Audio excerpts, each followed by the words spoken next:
થોડા મરચાં સુધારી લઈશું, થોડા કેપ્સિકમ, સૂકી ડુંગળી, લીલી ડુંગળી, ટામેટાં અને થોડી કોથમીર સુધારી લઈશું.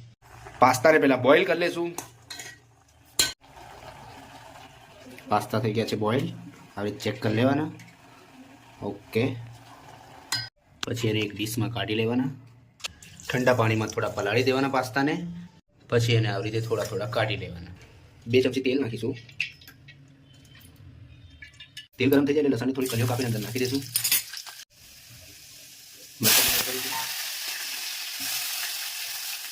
બધું તમારી અંદર ધીમે ધીમે નાખીશું.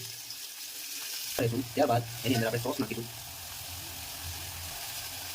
થોડું મરચું નાખવું હોય તો તમે અંદર એડ કરી શકો છો. પાસ્તા એડ કરીશું બોઇલ કરેલા.